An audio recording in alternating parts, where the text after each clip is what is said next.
ఇప్పుడు వాడు చెప్పడయ్యా, వాడు దక్షిణామూర్తి అట్టబారేస్తాడంతే. అది మీరు చదువుకోవాలి, చదువుకుంటే అర్థం అవ్వద్దు.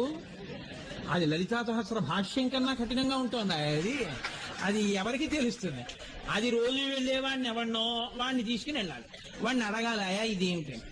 మీరు కానీ ఒకవేళ అక్కడ పరిశేచనం చేయడం, చెప్పులు ఇప్పడం ఇలాంటివి చేశారనుకోండి, మీరు మళ్ళీ వెర్రేడి కింద చూస్తారు అక్కడ అందరూ. కాబట్టి మీరు కూడా బూట్లు అవి వేసుకుని మీ చేత్తో మీరు తినకూడదు. ఏదో పులి పంజా లాంటివి కొన్ని ఉంటాయి, దాంతో ఇలా పట్టుకుని ఇంకో దాన్ని పొడిచి పీకి మీరు తింటే మీరు చాలా సంస్కృతి ఉన్నవారు. మీరు అలా చేయలేకపోయారనుకోండి, మీరు సంస్కృతి విహీనులు. ఏ జాతిలో ఇంటికి వచ్చిన వాళ్ళకి మజ్జిగ ఇచ్చిన జాతిలో ఇది మన జాతి సంస్కృతి. వాళ్ళ పొరుగింటి పుల్లకూర రుచి, అక్కరలేనివన్నీ నెత్తికెత్తుకోవడమే. ఏది అసలు మన సంప్రదాయమో అది మనకు అక్కర్లేదు. అలా చెప్పిన తల్లులు లేరు.